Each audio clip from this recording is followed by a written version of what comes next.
welcome back to my channel, Adventures with Amirah. Today I have my next part of my London series for you guys, and that is all about Stonehenge. We took our kids there while we were on our recent visit to London, England, and it was a really spectacular sight to see. You don't expect the stones to be quite as big as they are until you get closer to them. So I wanted to take you guys with me to the stones so you can see exactly what they look like. I'm going to discuss a few things about the visit with you guys so you know what to expect when you go, as far as prices and as far as how the transportation is there. I've had a lot of you guys asking me about travel and how we travel so much and how we're saving money on travel, because we do get a lot of great deals. So I want to let you guys know about eBay, just in case you guys haven't already joined eBay. I'll have a link listed for it below so you guys can go on there. What eBay is basically a site to help you get paid to do certain things like travel, shopping. It's completely free to sign up. They have different offers always going on, whether you're getting 6% cash back for some stores, you're getting 3% cash back for certain trips, airline tickets. You can actually go to Travelocity and a lot of different sites like that. And through your eBay, you're going to get money back for any of those trips that you purchase, which is an amazing deal, because with travel, you're going to save a lot more money. The beauty of eBay is you can go onto the site and click in through their link and you automatically get money back. As long as you have everything registered, you'll just get a check in the mail. I believe they send their checks out quarterly, and you just get a check that's made out to you for however much cash back they were offering. Some stores it's 1%, and some places I've seen up to 10%. Like I said, I'll put the link in below. Once you sign in, then what you're going to do is just give them all your information so they'll know where to send your money, and it's absolutely free. Like I said, I know it sounds like some kind of strange gimmick, but they really get a lot of kickbacks from the people that advertise with them, and that's where their money comes from. Our money just comes directly from them and their partnership, so you really can't beat it for something free. So let's get into it about Stonehenge. I'm going to take you through to show you a little clip of some of the stones, and I'll come back in a second and discuss with you about ticket prices and a little bit of the information about Stonehenge, and then I'll show you the rest.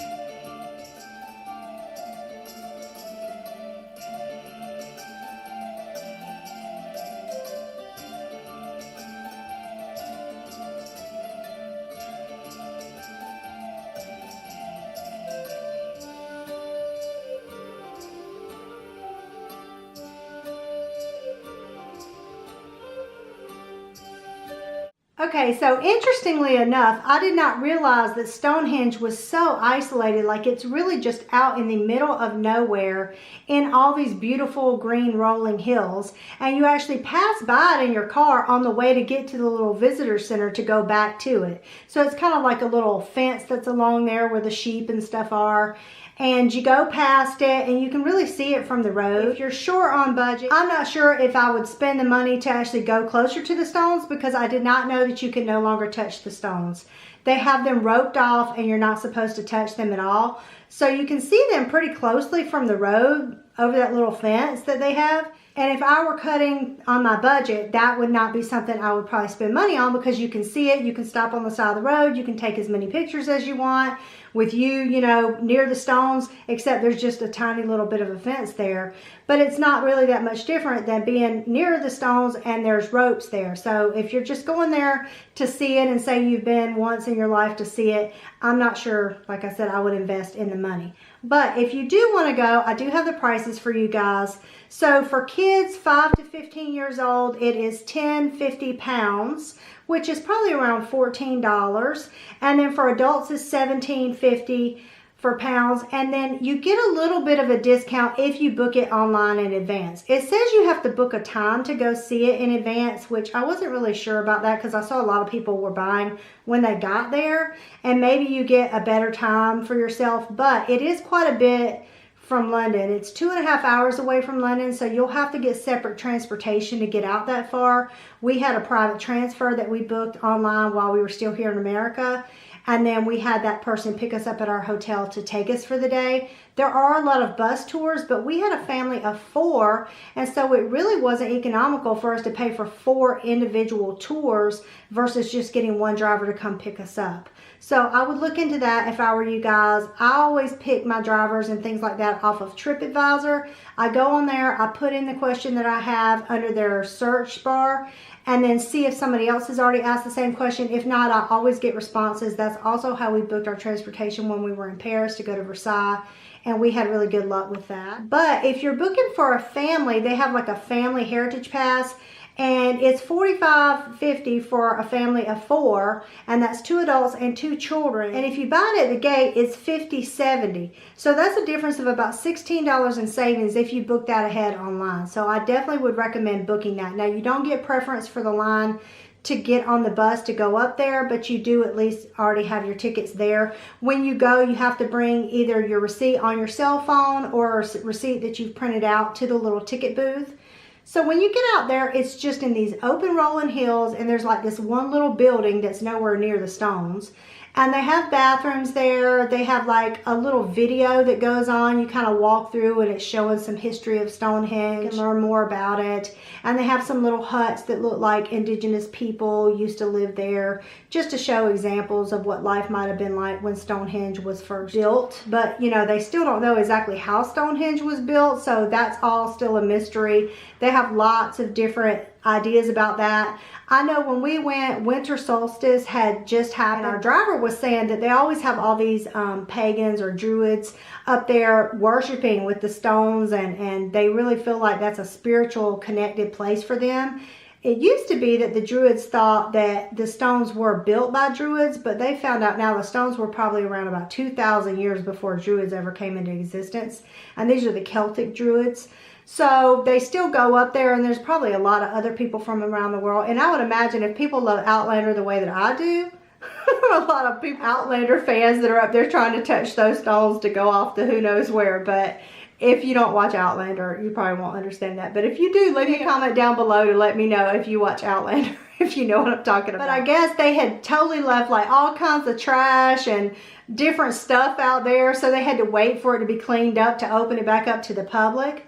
Now, Stonehenge was sold in 1915 to the British government, I believe, and they were not supposed to ever charge more than a shilling or 5 cents back at the time for people to be able to go there, because the person that finally sold it said it belonged to the people, and that's why he sold it to the government. Well, apparently about 1 million people a year visit now, and it's a lot more than 5 cents to get in. And really, to get in just means that you go to the little welcome center and you get in a line and you wait out in the freezing cold, might I add, especially if it's very misty, and it was pretty misty the day that we were there. By the time we got to the stones, the sun had come out, so I was very grateful for that. But you wait in a line to get on a bus, and there's tours that are getting on one line of buses, and then there's regular people that come up that are getting on the other buses. And we waited a good bit to get on a bus. The bus just takes you down the road through the fields, and you could walk. I don't know exactly how far it is, maybe a mile, but it was way too cold and windy to have our kids out there walking. So we actually took the bus down, and it just lets you off in the middle of this field, and then you walk out and see the stones. It's pretty muddy around the back side of the stones, so they have kind of like a astroturf net looking stuff down in the mud, so you're not completely muddy. But part of it's paved, and then the other side is like dirt and mud, and you kind of walk around, and you can get different pictures from different angles and things like that. But there's tons of people everywhere, and you can't go up and physically touch the stones, like I said. So it's really just a visual thing. It is a spiritual place, and I did feel like it was something so unique for our kids to finally see that, just because we'd already watched tons of shows on the History Channel and whatnot about Stonehenge before we got there, and just all the different theories of how it came to be. Were there people here before us, you know, that were huge people and they weren't our size, and that's how they were able to lift the stones? Because the stones are about 25 tons a piece for the larger ones, which is 50,000 pounds each. And they're saying it's pretty much impossible, even with advanced engineering that we have now, to have been able to do it with what they thought they had back then. But who knows what kind of technology they may have had that we don't know about. So who knows what's really going on with the stones. There are tons of stone circles throughout the UK. I know in Scotland there's tons of them, especially up in the north. And we watched a bunch of shows on that. I don't know if you guys love Josh Gates, but we love watching all his adventure shows and stuff, and they talked about all the stone circles in that. A lot of people know about Stonehenge, but don't know that those aren't the original ones. There's a lot older ones that are over in Scotland. So it's very interesting to learn about all these different things, and our kids really enjoyed the experience. I'm glad that we went, but like I said, it is a trek. It's 2.5 hours to get there, so you have to have enough time and patience. I would imagine on a bus it would take even longer, maybe 3.5 hours. So you have to really plan for a whole day. There's some other bus tours you could possibly get that take you to other places in the area like Bath and Windsor Castle. But be careful if you're going in the winter, because a lot of things do close early. And if they close at like 4:15 for some places, you have to be in by about an hour and a half, hour and 15 minutes ahead of time. They lock the gates. We went to Windsor Castle when we left Stonehenge, and we actually got there about 10 minutes later. Our driver did not realize they had winter hours, and so we ended up having to go back the next day. So be careful about that. Now, Stonehenge will let you book specific times online, but really you're just walking out into a field to see these rocks. So I'm not really sure why they have to do certain times, maybe to keep the buses from being overloaded. But they're done in 30-minute increments, like 10 to 10:30, 10:30 to 11, things like that. And we just kind of guesstimated if our driver was there at 8:30, we'd probably be there by 11:30. And somewhere in there, I don't think if you weren't there at your exact specific time that it would be a problem. Because when we got to the ticket counter, there was like nobody there but us. There were people everywhere, but it wasn't super busy to get in. Now, we were there, like I said, in the winter, so maybe in the summer it's a lot more busy, but it's definitely worth checking out. If you want to save on budget and you just happen to be somewhere within an hour of that area, it would still be worth driving out by it or getting someone, you know, taking a tour that goes near it, because you can see it from the road, and that way you don't have to spend money to actually go to the site. I'll share a few more pictures with you guys, and I wanted to let you guys know that I'll be doing another one of my videos next week about London. I also have another haul video coming up next week as well for Dollar Tree if you guys are interested in that. Please hit that subscribe button and the little notification bell so it'll tell you when I have my next video. I appreciate you guys' support. Have a good day. Bye-bye.